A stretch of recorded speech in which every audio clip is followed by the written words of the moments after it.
I do not understand this child, though we have lived together no in the same house for years. I know nothing of him, so try to build up a relationship from how I was when small. Yet have I killed.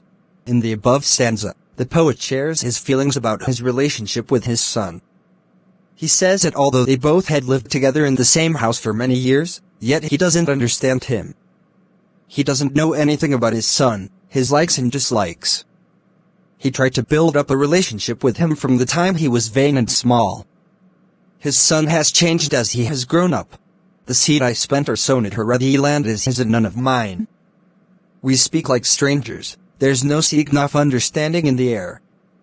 This child is built to my design, yet what he loves I cannot share. The father uses I in the first line to acknowledge his role in the communication gap between them. He says that despite all efforts, his son was in another place that the father cannot access. They used to talk to each other like strangers, and there was no sign of understanding between them. His child used to look like him, and yet he didn't know what his son loved. Silence surrounds us. I would have him prodigal, returning to his father's house, the home he knew, rather than see him make and move his world. I would forgive him too, shaping from sorrow a new love. There is silence between them. As a child, he was a prodigal son, and now his father wanted him to return to his house, the one he knew. He didn't want his son to move around and make his own world. He was ready to forgive him and let go of the sorrows he had inside because of him, because of the distance between them. He wanted to love him again.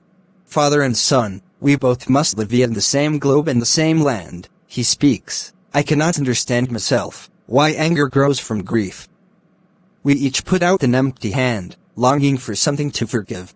The son speaks for the first time and explains what he feels. He also feels sad about the distance between them. He shares that he is at a point where he doesn't understand himself. His anger arises out of his sadness. It is quite clear that on both sides lies the same frustration about the gap in their relationship. They both want to forgive each other, and yet they cannot find a solution to the problem. Both of them put out an empty hand for the other to seek, always in vain. Thank you for watching our video. Please do subscribe.